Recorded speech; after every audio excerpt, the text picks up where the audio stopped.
Oh, anybody that doesn't have a handout, it's not the same as the last session. So if you don't have a handout, why don't you just hold up your hand, and it's going to be a big job to get everybody a handout. Well, we've got a little bit more time this time to kind of explore this information together. I want to do two things. I want to teach some information about the thinking process, not just of the anxious patient, but of any of us who struggle with anxiety from time to time, or stress, which is about 100% of human beings, I would imagine. And I also want to teach you some methods of deep relaxation that you can teach to your patients, but I think it would also be, you'd probably be a better teacher if you learned it to use for yourself. So, you know, I'm not gonna ask people to move up front, because it would make it a whole lot easier, but it would certainly, you know, anybody that is wanting to move up front would certainly be welcome. I've been all over the country presenting, and when you have long rooms like this to present to, it does make it more difficult, because I would like to have in this session more of a chance to answer questions and to have some dialogue with you, and obviously in a long room like this it makes it a little bit more difficult to do that. So let's kind of begin by describing some of these different processes that I think are important ones for us to understand. Probably the first thing that I will mention about our thinking process around anxiety, excessive anxiety, and anybody that was not here the last time, so that I didn't get the kind of the outline of the entire process? Okay, good. So you already know a little bit about what we're talking about. But one of the more important things to understand about our thinking when we're suffering with excessive anxiety is that we're in either of one of two places. You can guarantee you're in one of two places when you're feeling anxious or stressed. Either you're out in the future, what-ifing, horribilizing, and catastrophizing, or you're back in your history, beating yourself up, or thinking I should have done it differently. You're in one of those two places. Where are you not? What's missing? The now. We have absolutely no unnecessary stress and anxiety. None. If we can learn to stay in the moment. But that is not exactly encouraged in our society. It's not encouraged around the world, really. But people in other parts of the world that I've presented to certainly look at life differently and have some advantages over our lifestyle than we do here in America. But all of the progress we've made, I'm trying to pick my words here, also has its downsides. I thoroughly enjoy some of the upsides of America, but we pay a heck of a price. I think we probably have more stress in our modern society than people in other parts of the world. And I'll just give you an example. In Europe, they don't have a whole lot of air conditioning. They don't have, a lot of times, refrigeration. Those are just assumptions in our society. And one of the things I found in South Africa is that nobody drives big cars because they're not being quite so gluttonous about all of the, I have a pickup, by the way, so I'm including myself in that statement. But we've got 90% of the world's population, or excuse me, we've got 10% of the world's population, and we consume 90% of the resources in the world, in America. So I think we need to take a pretty cold, hard look at that sometime. We've got a lot of things to be appreciative of, but we're paying a price for it. But one of the things that we really need to remember is, and to develop the capacity for, is to learn to stay in the moment. And I'm going to be teaching that in the deep relaxation. Okay, here's the first thinking process that I want us to understand. Emery and Beck, who wrote a classic book on treating anxiety and stress, and are really neat people. One of the nicest things that I had in writing my book is you have to call all these authors. If you want to include some of their information, you call them or email them. And there's some really nice people out there. There's also some real jerks. But Emery and Beck were really incredible people, and they said, "Oh, sure, share this information. Just give us credit." And others would say, "Well, you can use that little quote if you want to, and you can pay me $1,000 just to use the quote." So it varies. Anyway, Emery and Beck talked about 4 processes of thinking. The first is called minimization. And when we minimize in our thinking, we simply underestimate our personal resources. Okay? We underestimate our personal resources. Just write that down, because this will begin to make sense. And these 4 processes happen in connection with each other. If you're doing the second one, you're already doing the first one. So it works. I'm forgetting my word. Yeah, it works. Okay? Selective abstraction is minimization plus adding one more little detail, and that is to concentrate, to obsess about our perceived inadequacies. The key word there is perceived inadequacies, because just because we think we have an inadequacy does not necessarily mean that we do. And as soon as we arrive at the conclusion that we have an inadequacy, try talking somebody out of that believes that. That's a difficult thing for people until they understand their thinking process. So selective abstraction includes minimization, but adds in not only underestimating our personal resources, but obsessing on our perceived inadequacies. One of the conditions that I have worked with from time to time over the years is a condition called, oh my goodness. That's very interesting. Body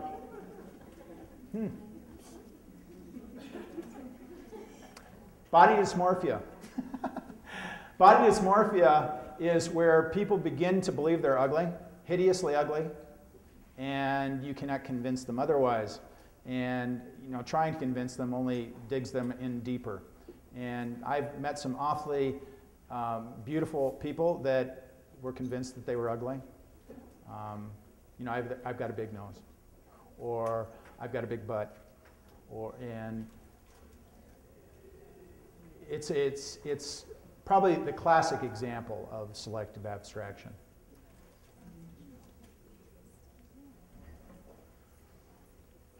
Magnification. Any of you here ever, it was incredible going to the store with my wife before we got married. We'd be walking down the aisles. She's a teacher. And on Fridays, we'd a lot of time go grocery shopping. We were both living separately at that time. And I could always tell when she'd go out shopping with me on a Friday, because she'd be sitting in front of the peanut butter aisle, mesmerized. And finally she'd turn around and she says, "I'm too tired to make a decision. Skippy or Jif. Skippy or Jif. Skippy." And anybody that knows my wife can attest to that. Anyway, she's funny. But we can all kind of do that when we start to make a mountain out of a molehill. You know, it doesn't really matter. I know Jeff probably would not appreciate me saying that, but it probably doesn't really matter a whole lot, but somehow we make it into something much bigger than it needs to be. And if you take it to its worst possible conclusion, that's when we catastrophize. Most of the people that I work with, their lives are pretty successful. They're extremely ambitious. They're very capable. But some of the cases that I've worked with, of course, being the only specialist in this region, is pretty dramatic. And Peggy was a woman who I worked with 25 years ago. And she was a legal secretary, very, very bright woman, very attractive woman, probably in her mid-40s when I knew her at that time. And she had gone out one time in her life, and she got sick to her stomach because of her worry and some of her interpretation of, do I have what it takes to deal with the situation? And she was afraid she was going to soil herself. So when I met Peggy, she was, well, I was the only one that knew it, but she wouldn't go out of the house without wearing Depends. And here was this beautiful 42-year-old, very bright woman who never went anywhere but work and home, who was wearing Depends because she was afraid she was going to soil herself. Anyway, she also had some myths. Now, maybe for some of you this is not a myth, but her myth was that if you're in a good marriage, you don't ever argue. Okay, so there are married people out there. Okay.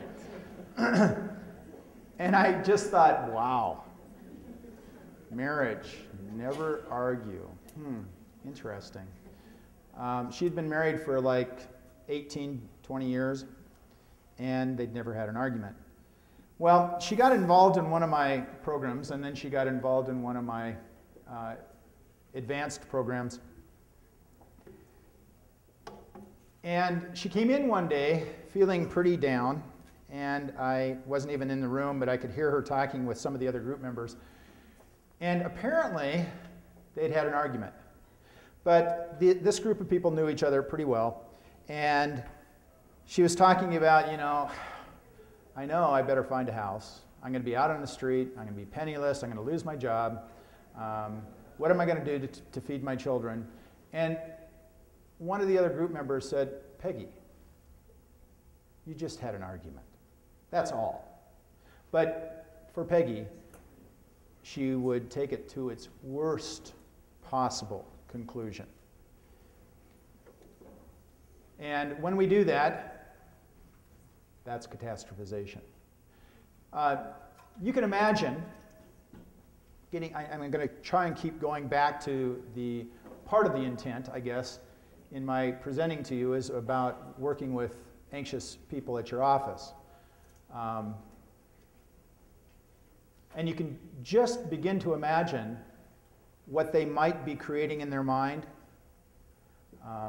One of the things that's really powerful in a dental office, if you want to attract more dentally anxious patients, and they really are nice people to work with because they're extremely bright, and if they get some help and you can help them to understand some things, it's very rewarding work. And they often are very ambitious, so they have the money to pay for it as well. But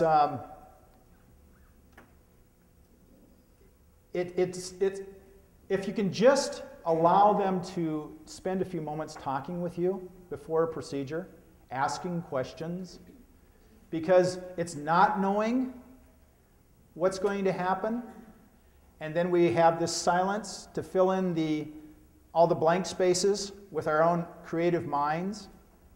There's where the anxiety comes in. So a lot of dentists that have consulted with me have started policies in their office when people call and say, do you see people with anxiety, or they read between the lines that this is obviously an anxious patient, set up an appointment with them, and they're more than happy to pay for giving them a half an hour or an hour where you do nothing dentally, technically, but you just talk with them about the procedure. Whether you charge for it or not, just giving them the time so that they can ask some of those questions is just very, very helpful to people. Any questions about this simple process of thinking? One of the, I guess when I think of this process now, one of the things that I have done in my life, have instituted in my life, and it's been extremely helpful, I've been doing it probably for over 25 years now, is journaling. And why is journaling so helpful to me? Well, because I have a chance to live my life a second time. You know, most of us live it the first time frantically, just bebopping through, just trying to keep our head above water, looking back over our shoulder a lot, trying to stay one step ahead of death and the tax collectors. But when I journal, it gives me a chance to slow down and not just think about what I've just done, but how did I feel about what I just did? And why did I feel some of the ways that I felt? You know, sometimes if we can just slow ourselves down and write it out, what happens with people's thinking, with any human being's thinking, is we're thinking about something, it comes into our mind, we're a little uncomfortable with that, so we don't finish the thought. We just kind of shove it away if at all possible. Maybe we just get busy, and it just kind of hangs there, kind of mildly uncomfortable, until something else comes up, and that takes the focus of our attention, and we obsess over that, and we kind of deny it and scrunch our teeth and, you know, just maybe distract ourselves once again, getting busier, you know, and that's what happens so frequently for most of us.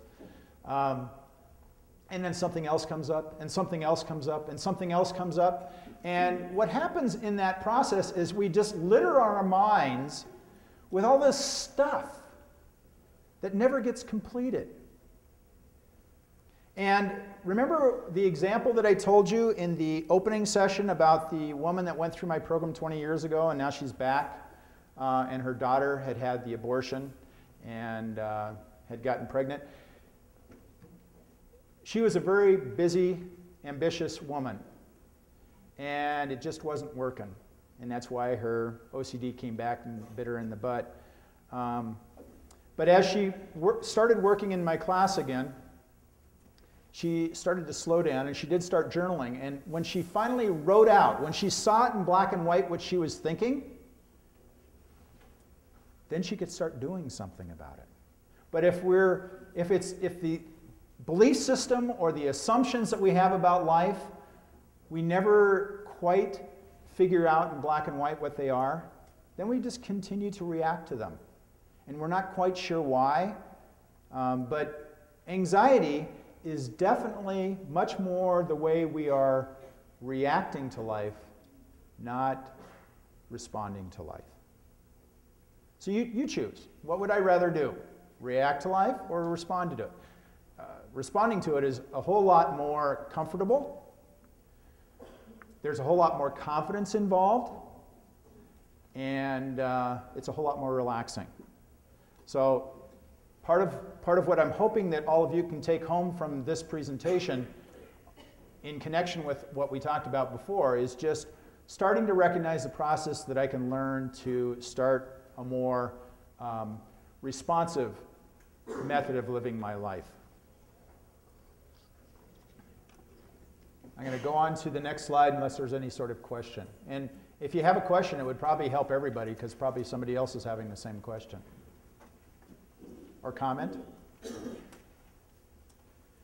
Okay. Nobody was thinking as you went through this process, I resemble that comment? Oh. So there's a lot of you that are not talking. Okay. All right. Yeah, you're journaling.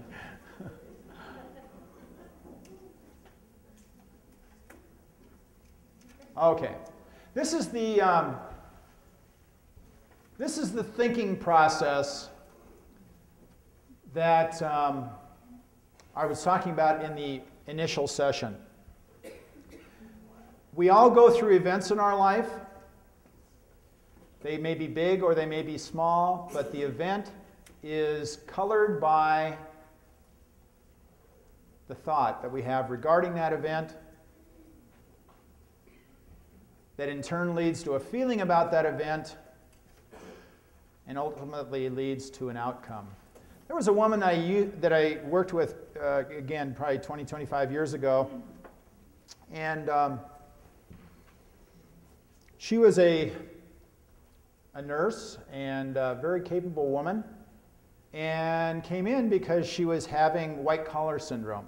White collar syndrome is where anytime you even consider taking your blood pressure, it goes up. Okay. It's a difficult thing to shake because people think they have to go at it by taking their blood pressure more, which only exacerbates the problem. It only makes them obsess about it more, and they don't realize what the problem is that they've created for themselves. She also suffered with a lot of anxiety around flying. And I helped her to recognize that, and she'd been suffering with a fear of flying for 25 years. I just can't fly. People that I work with, when I start working with them, they'll use those words a lot. I can't. I can't, I should. You know, people should on themselves a lot. S-H-O-U-L-D. But it feels a lot like the other. So she said, I just can't fly. And I said, tell me what you remember about the first time you experienced your fear of flying. And we spent most of that hour kind of describing that time. In fact, it was quite vivid to her when she had had that experience, but the context she had forgotten about, because she said, oh my goodness, the first time I had an anxiety attack on a flight was when I was flying back to the eastern part of the United States for my divorce. So it wasn't the plane flight. The plane flight was fine.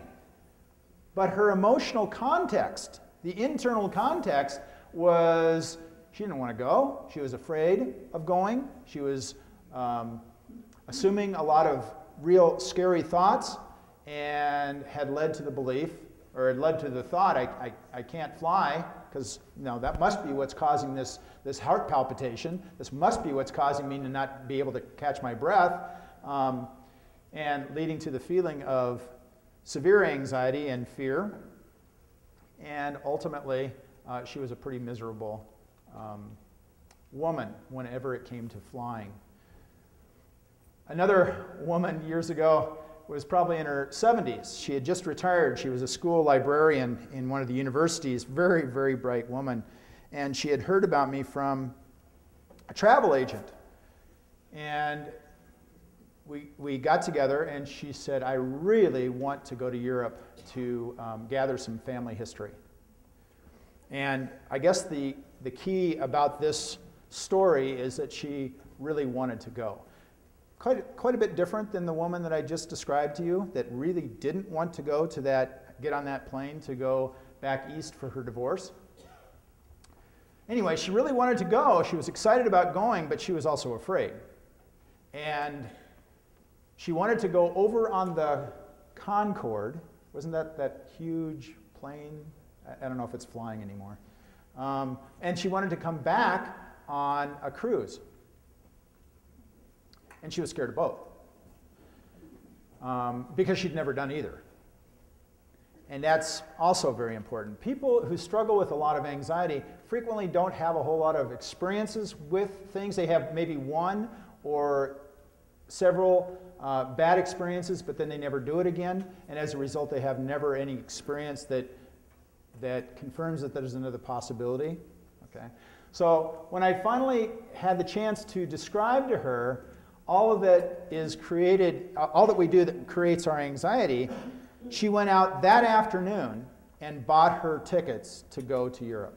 Now, that's pretty unusual. If any of us had that kind of success rate, we'd be out of business real quickly. But she did end up going through the program just to kind of reinforce what she'd begun to learn, but she wanted to go. And that's huge.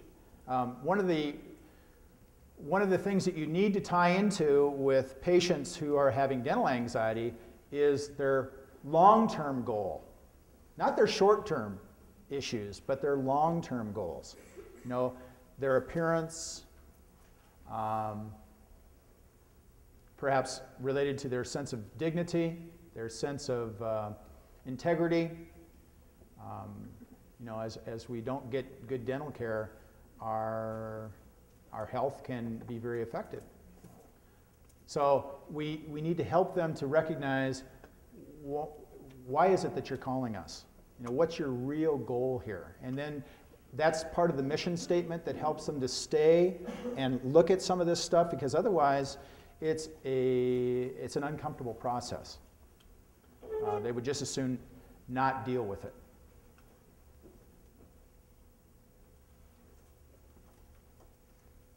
Okay. Any other comments or thoughts that come to mind, or situations in your practices or in your personal life that you're willing to share? I think that if you're willing to share some things that will help to illustrate and concretize this information and help make it more palatable and practical in your application and taking it home. Yes? Our new patient exam is 90 minutes. Uh-huh. And that time is specified with one assistant. And the hygiene and doctor pop in for about 10 or 15 minutes to do screenings and diagnosing. Inevitably, we are able and allowed by our doctors to take the time to get to know the patient. About 40% of the time they have some level of dental anxiety. Most of the time we have a plan worked out with them before that appointment is over to treat that. And I don't know if that would work for everybody, but boy, it sure has worked for us. Okay. I don't know if you guys can hear that, but they have a process at their agents or their office where they have a 90-minute interview. New patient exam. So part of what you talk about with your patients at that exam, related, all the logistics, but also their history around possible dental anxiety. And what happens for them after they have a chance to voice some of that? Oh, they're completely trauma bonded to us because we've listened to them. Right. I do most of that, and if they come in and they won't sit in the dental chair, I put them in the doctor's chair and I sit in the dental chair and I say, please tell me what happened to you. Why don't you want to get in my chair? And then if they do or they don't want to talk, and they talk. And at that point, they'll cry or laugh or whatever, and then I'll say, well, would you like to get in the dental chair today? Yeah. But the transition is quick because someone listened to them. Right. And it's very effective. And they will commit to long-term care. Normally, we'll treat their anxiety medically. We'll put them out. We'll give them Valium, or we'll do light sedation with them. We let them choose. But the long-term goal is for them to commit to over their lifetime getting their dental health in order, so they don't have to be afraid to come when they're in pain all the time. Right. And So I they're. say that directly in the first 10 minutes. So you're really talking with them, not in those words, but you're giving them a mission statement. Yes. What am I trying to accomplish here? And my point is that my office manager and our doctors, because we're a group practice, allow us the time to do that. We don't make a dime on that appointment. Okay. But, Well, we not in the short run, that's true. We transform lives all the time, and it makes it really fun. Mm-hmm. Well, for me, having worked in this for 32 years, when I start to see people, the lights coming on, when I start to see them smile, and I've worked with many people that have said, you know, I don't know that I've ever remember a happy day in my life. That's pretty sad. You know, that's a pretty difficult thing for me to stomach, but when I see them smiling, joking, laughing, and their life is obviously getting something that they're much more comfortable with, they're more comfortable in their own skin, that makes me feel like even if I don't ever have a chance to retire, I've had a successful career. Yeah, so our definition of success sort of changes. The feeling that you have help somebody improve the quality of their life. And you can do that simply with the technical part, because they can feel more confident and smiling. But if they feel like not only do they get the technical part of themselves taken care of, but they start to develop some more self-confidence. And part of what's cool about people around anxiety is that we're very bright, and if we can learn it in this area, we learn to adapt it to other areas in our life that we've also been avoiding and sidestepping. And all of a sudden, life begins to feel like I can instead of I can't. I want to instead of I should. Yeah, that's huge. That's a paradigm shift as we learn to look at life from that perspective. Thank you for that example. How many offices have an initial visit that they talk about some of those logistics from? I'm just curious to know how unusual that is. Okay, so quite a number, huh? Okay, good. All right. Any other comments or questions regarding what we've talked about so far? Yes? Just had a recent experience. I teach in the dental hygiene program at the University of South Dakota, and as some of our alumni in the room might remember from the schedule, this coming week we teach local anesthesia to our students, and had a student who was obsessing about local anesthesia. She didn't want to do it, very nervous and excited about the whole process. I'm not going to be able to. And so I started talking with her about it. And number one, she never had an injection in her mouth. Number two, she was worried about the fact that the first injection that she was going to have was from a student who was learning. And so I told her, well, we're right there with you. We're looking over her shoulder. We won't, allow her to do anything, harm or anything like that. And she was still obsessing about it and going through the thought, the feeling, the negative outcome process. And so I said, well, how about if I give you an injection? And she thought about it for a couple of days and thought, well, maybe, she finally got up the will, or got to however you'd love to describe it, and so we did it, and that wasn't so bad, and so I said, that's kind of the way most students who are obsessing about this process realize is that it's not the worst thing in the world, and it's not something like that every day, but Yes. it's not that bad. He was talking about a student at the School of Dentistry in South Dakota that was very nervous about getting anesthesia. And I'm sorry, I wish we had a pass-around mic. That might be something to think about in the future, just a pass-around mic if there's an interactional presentation. But she was real nervous about getting that from a student, another student at the school there. And when he finally offered to maybe do it himself, after a couple of days of thought about that, she thought maybe that's something I'll try. So that's called desensitization. It's taking it in steps that we feel like we can manage it, and that's one of the traditional things in working with anxiety that's very helpful. Breaking things down into small pieces that are manageable, and in the process, we develop a greater sense of confidence. You also mentioned something that's also part of that thinking process, and that is nervous or anxiety feels the same in our body as excitement. Nervousness and excitement feel the same. But for people that are used to being anxious and they look at the glass kind of half empty, if they start to feel that sort of feeling, that butterfly feeling in their stomach, they'll think, oh my God, I'm going to get anxious again. I'm getting anxious again. And where's that going to take me? And if we can help people to realize that nervousness and anxiety feel the same, that already begins to sort of reframe it for them, re-identify it. Okay.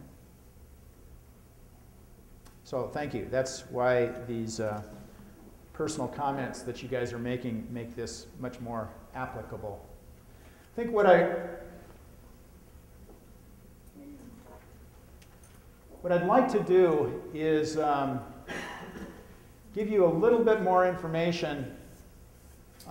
Let me give you the process of neurolinguistics, and then we'll take a break instead of just going straight through. And then what I'd like to do is to come back and do the deep relaxation with you and have plenty of time for people to make comment or to ask questions, because it's a pretty important process. Neurolinguistics is probably about as close as they get in my profession to science. Mostly sitting down and developing a contract with people to make improvement in their life is an art. It's not something that can really be taught. That's why most of the people that are in that profession are usually people that have been counselors in their family, and they have learned how to listen to people and how to engage people. But neurolinguistics really try to study why are some people in any profession successful and others are not. And one of the mistakes that they made when they were trying to understand the difference between success and people that weren't is to ask the professional, why do you think you're successful? And the professional went on and on and on about all of their different attributes which they may or may not be possessing. But neurolinguistics, when I took this training, it was 3-day weekends, 10 hours a day for 10 weeks. So clearly, when I try to describe this to you in the next 20 minutes, it's going to be a synthesis. But I hope it would be the parts that would be most applicable to you in working with people with anxiety, or maybe in applying this to your own life. They found that people process information in one of three fashions, one of three processes. The first process is visual. Oh, this is one of those times that I wish we had something that we could project. Because what I typically do with this is I ask somebody to just answer a question for me, and I want everybody to watch, but obviously under these circumstances it's not going to work. But if you ask somebody, if I can ask you a question, and you ask them, what color are your eyes? Maybe your eyes are blue. What color were your mother's eyes? Or you find out which parent had the same color eyes as they did. Well, her eyes are blue also. Whose eyes are bluer? What's important about being visual is that when people are asked a visual question, or when they're processing information visually, their eyes literally move from left to right. We remember things over here, we construct something new over here. So people, when they're talking about a difficult time in their life, as long as their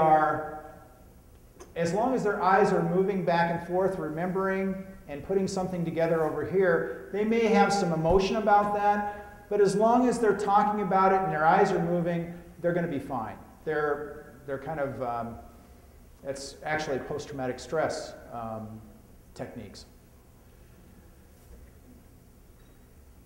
Or else they will look straight ahead and they sort of fog out. You ever notice when you're talking with people sometimes that you'll ask them a question and all of a sudden you know they're not looking at anything? What they're doing is they're looking at their own internal screen. Their eyes are blanking out and they're looking internally. Okay, they're looking for the answer, literally looking for the answer. And when people are processing information visually, their eyes are either up, back and forth, or they're looking straight ahead. Okay. And they will use words like, oh, I see. Yow. I see. I get the picture. Because when people are processing information visually, they're literally getting the picture. I'm going to give some stories about this, some applications on this in just a minute. The next way to process information, can people hear back there with that door open? If it's disturbing, just close the door. People can process information auditorially. And when people are processing information auditorially, they're listening to conversations in their head. Some people, if you ask them a question, they're going to look for it visually. If you would ask me most questions, things that I've been over for 32 years now, I can literally go back in my mind and find on what page the answer to that question is. So I can get it visually. But if you ask me a personal question, it takes me more time, something that I haven't run up against before. And when people are processing information visually, they go down and to the left. Their eyes settle down and to the left. It's not something they intend to do. It's not something that they have to do. It's something they automatically do. And they will use words like, sounds right to me, or rings a bell. Okay? Because for them, they are literally hearing it. Whether they recognize that they're hearing it or not, but they're going through snippets in their mind. And part of what I have found over the years with persons who are auditory primarily is it takes people who are auditory a little longer to process information than it does visual people. That old saying, you know, a picture's worth 1,000 words. You know, people who are visual learners can go through a lot of information very rapidly, whereas people that are auditory need more time to consider the possibilities. Okay? So auditory is the second process, and the words that they use are quite significant in describing their process. The third process in people's method of thinking is kinesthetic.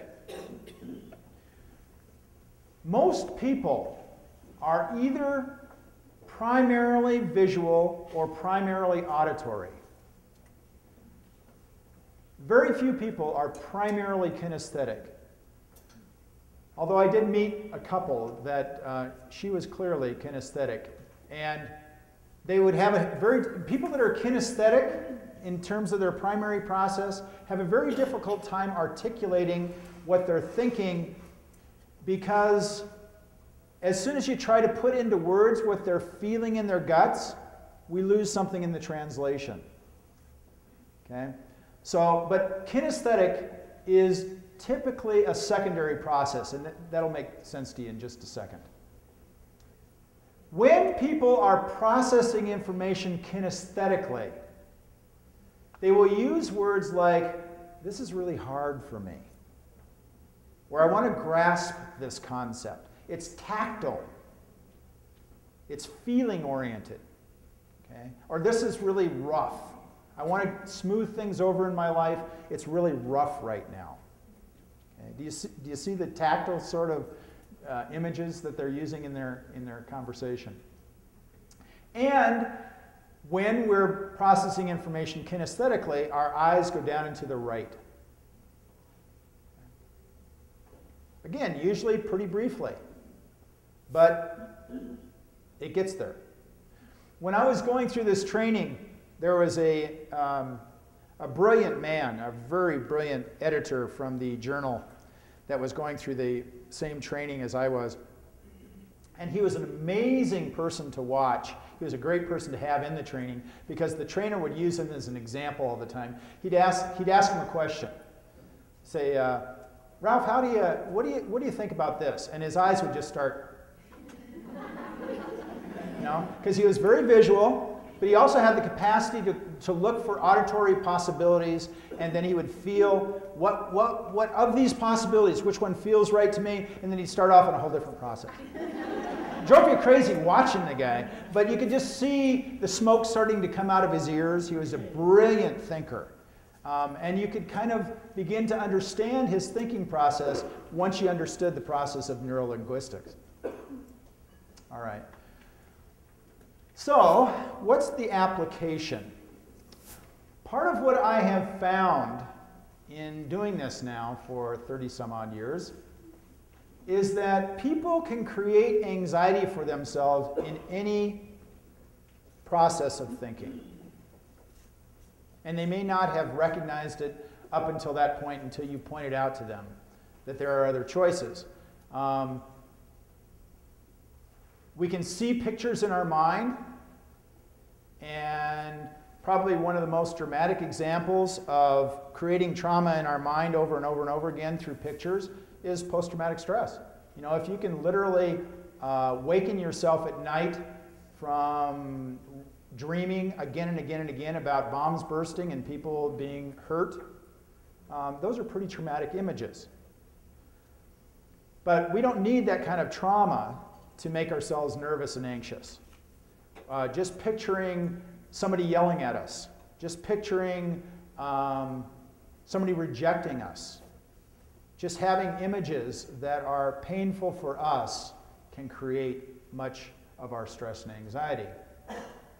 Well, when I asked that older woman in the first half presentation, the one that had been referred by her physician, or excuse me, her pastor, who had had the panic attack in church, as soon as I asked her if she wanted to go over to her church, she immediately, her eyes started doing this, and you could just see the panic developing because she was seeing herself freaking out.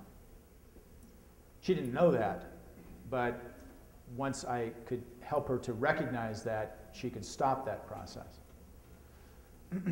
People can certainly create a lot of stress and anxiety in their life through the auditory messages. And if we're thinking over and over and over, if we're telling ourselves over and over and over again, well, I can't do that. I can't do that. What if this would happen? What if this would happen? You know, if we're catastrophizing constantly, magnifying things, blowing things out of proportion, we're going to be uncomfortable. So giving ourselves recognition of our process is very, very helpful. And the kinesthetic, kinesthetic is usually the secondary process. And what I mean by that is if you ask a visual person a question, they will generally search for it with their eyes moving back and forth, or they'll just kind of stare straight ahead, blank out, and look in their internal screen until they find the picture. And then very briefly, after their eyes have done this, then they'll go down and to the right to figure out, of these pictures, which one feels right to me. It's sort of the second opinion, basically, about your thinking process. Okay. Or a person who is auditory, they'll go down and to the left, kind of like the fiddler on the roof, you know, on the one hand, on the other hand, on the one hand, you know. And very briefly, they'll go down and to the right to consider, of these possibilities, of these thoughts that I'm having, these little snippets, which one feels right to me? So once again, kinesthetic often is the second opinion that our body goes through in figuring out, of the visual and auditory possibilities, which one feels right. I've had some very interesting situations that have come up with around visual, auditory, and kinesthetic. One couple that came in to meet with me years ago, she suffered with a lot of anxiety, but she was also struggling terribly in her relationship with her husband. And they both came in, and I just had this training, so it was really fresh in my mind. And I said, so what's the problem? And she just went off. He doesn't listen to me. Well, I watched the two of them talk with each other about how he didn't listen to her. And it became clear pretty shortly that she was a visual person. Remember, visual people can talk very rapidly. Auditory people need a lot of time to process information. So what would happen is that she would go off, just kind of like a Geiger counter. And he would just try to listen. He was trying desperately to listen. And he had a lot to listen to. And he's sitting there watching her, processing the information, and clearly becoming overwhelmed. One of the ways of hypnotizing people is to give them too much information. One of the ways of interrogating people, prisoners of war, is to talk in both of their ears, two different people at the same time. It puts people into trance. Okay, anyway, so here's the picture of this couple. And she's zinging him right and left, and you can just see his eyes glazing over. And his mouth starts to open. You know, I just almost felt like going up and closing his mouth.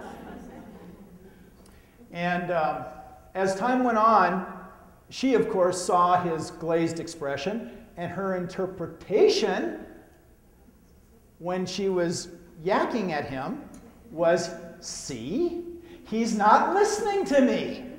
So she'd start over again. And by the time the hour ended, I think I had a pretty clear notion of what was going on. Obviously, the difficult part in applying this information is that you have to have people that are willing to buy into it. So I had to develop enough of a relationship with her so that I could tell her to shut up. Small pieces. You know, chunk it down. And she did. She realized that, you know, she did this in a lot of relationships. I know she did it with me.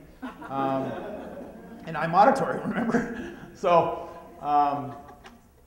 once I helped her to recognize that her interpretation was incorrect, and I taught him to just, when you're starting to get overwhelmed, put your hand up. Just some signal that says, I gotcha. You know? And we'll get back to this in 10 minutes, 15 minutes, 2 hours, 3 days. Okay? Just give me some time to process that information. They did fine at that point. But until they recognized the difference in their process, they kept interpreting and experiencing one frustration after another in their relationship with each other. Anybody recognize the syndrome in their own marriage? Yeah, I see an awful lot of people going, uh-oh.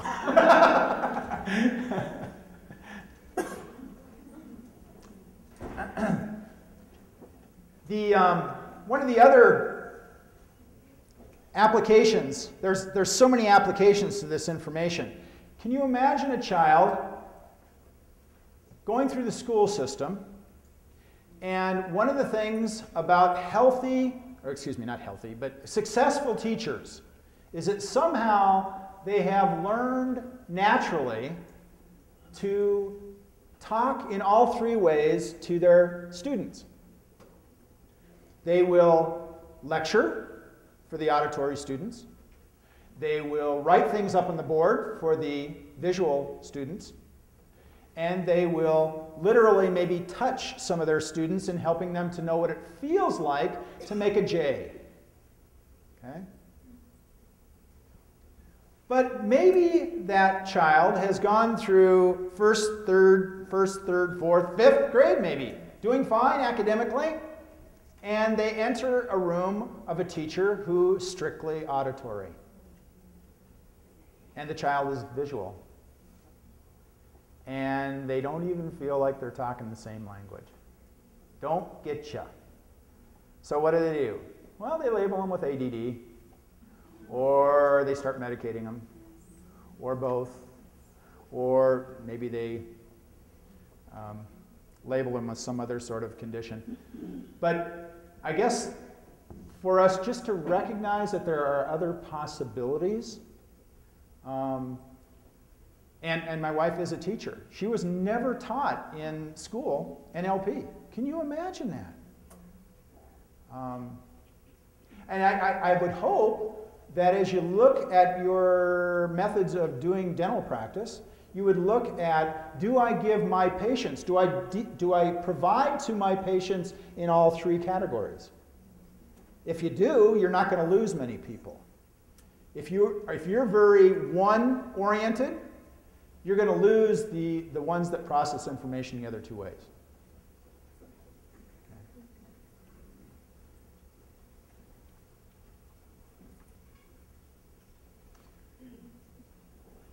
There's been a lot of thought, because I can see a lot of knit brows, at least up here in the front. I can't see a darn thing in the back. But, give me a comment or a thought that you're having as you're listening to this information and the applicability to either your personal life or your practice. Yes, Mary. Try and talk loudly. Sometimes when I hear trying to explain to a patient about a Briggs versus a partial denture implant, and they're just kind of glazing over you. Let me get an example. When you bring out a picture or a model, and they're like, oh, the lights go on when they can see it. Tell people that have to see it. Yeah. My wife is an incredible decorator, but she can't see it until she actually puts images together. And I can just see it in my head. You know, I can do visual stuff that way. I've been doing artwork all my life, but she needs actually the model or switching the furniture around to feel, you know, but she does amazing things. She just recognizes that her process is she needs to actually see those pieces moved around. So we just, I think for us in our practices or in our marriages or in our friendships, to realize that we just need to recognize that when we run up against frustration, it might not be that this person doesn't give a rip. It might just mean that we haven't run up against the same way of processing that piece of information. I used to get together with a buddy of mine in particular, and I would see him in public, and I'd go up and talk to him, and I'd ask him a question, and I always thought, how rude, because he would start looking, you know, and I thought he was looking at all the other people that he knew there, bored with our conversation. But now as I look back, I know that he was processing information visually. You know, but I interpreted that poorly. So it just gives us, you know, a few more things to think about. I mean, we can't think about that kind of stuff all the time because it just gets overwhelming and confusing. But reminding us today that maybe there's a lot of things going on that we don't take into account is very, very important. Another comment or situation that arises. Do you find men or women be one or the other? I'm glad you asked that. She asked if I find that men or women tend to be one way or the other. I have a personal theory. I don't know if the national office would agree with this. But I guess from the clinical practice, it's more than just a theory. And it's certainly based on more than just me and my wife.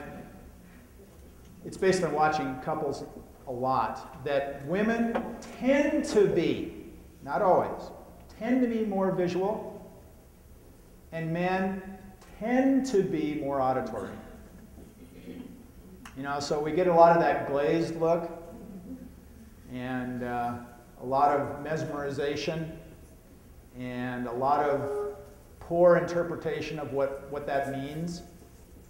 And if we can, you know, go through some training to help us to recognize that we simply have a different way of processing information, we can live life a lot less painfully, a lot less personally, you know. Good question. Excellent question. Any other questions or comments about that? Okay, let's take a break until 5 till, or excuse me, not till 5 till, until a quarter till, just a 5-minute break or so. And then we'll come back and I'll teach you this process of deep breathing and deep relaxation.